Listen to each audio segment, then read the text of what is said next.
Batu menangis.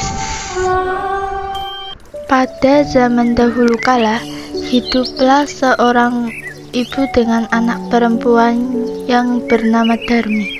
Ayah Darmi sudah meninggal saat Darmi masih kecil.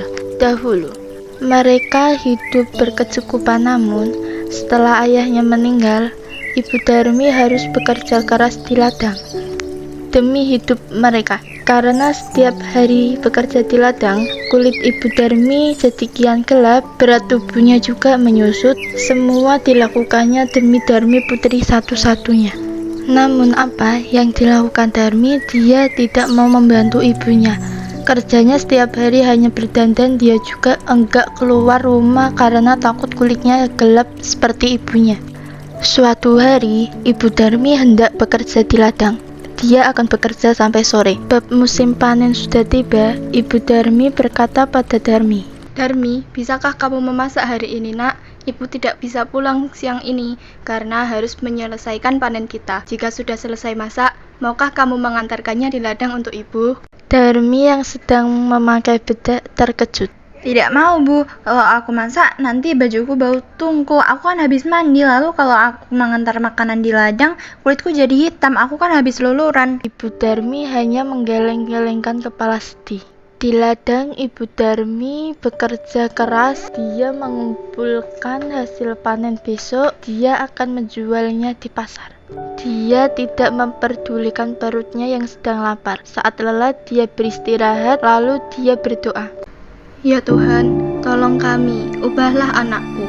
Lepaskan dia dari sifat malasnya." Setelah pulang dari ladang, Ibu Darmi pulang ke rumah. Betapa terkejutnya, di sana ada makanan yang bisa dimakan. Darmi sama sekali tidak memasak. Darmi yang melihat ibunya pulang malah marah-marah. Ibu ini kemana saja sih? Masa tidak ada makanan di rumah? Aku kan lapar, seharian tidak makan. "Darmi, tadi ibu kan sudah menyuruhmu untuk memasak." Aku tidak mau, Bu. Darmi meninggalkan ibunya yang kelaparan dan juga lelah. Keesokan harinya, Ibu Darmi sudah bersiap dengan hasil panennya. Dia akan pergi ke pasar. "Darmi, ikutlah ibu ke pasar, nak. Ibu membutuhkanmu untuk membawa hasil ladang kita." Nggak mau, Bu. Nanti kulitku kotor. Apalagi pasar kan becek.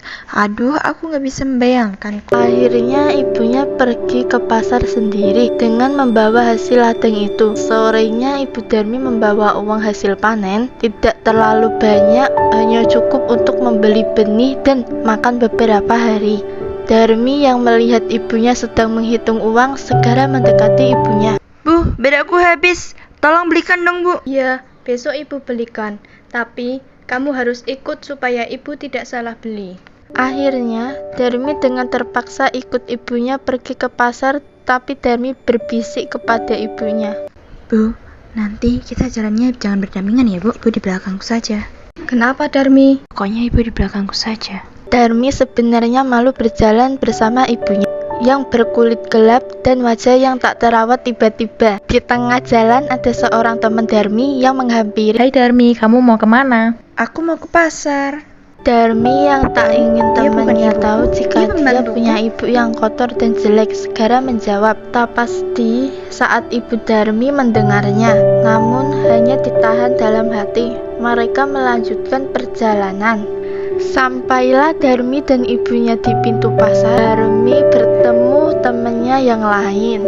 "Darmi, kamu mau kemana?" Aku mau ke pasar. "Ngomong-ngomong, siapa yang ada di belakangmu? Apa dia ibumu?" Oh, dia pembantuku. Tentu saja bukan ibuku. Amit-amit deh. Ibu Darmi tak kuasa menahan air matanya. Dia sudah tak tahan lagi, maka dia pun berdoa dalam hati. "Ya Tuhan, hamba sudah tidak kuat lagi dengan sikap anak hamba. Tolong kiranya Tuhan menghukumnya agar dia menjadi jera." Setelah Ibu Darmi berdoa, tiba-tiba Darmi menjerit. Ibu, tolong aku. Ada apa dengan kakiku? Kenapa tidak bisa dilepaskan lagi? Sedikit demi sedikit, Darmi menjadi batu. Ibu Darmi menangis pilu. "Maafkan aku, nak. Ini semua karena perlakuanmu terhadap ibu." Ampun. Darmi tidak akan mengulanginya lagi, Bu. Darmi merintih sambil menangis, meminta ampunan ibunya. Sayang semua tak bisa kembali.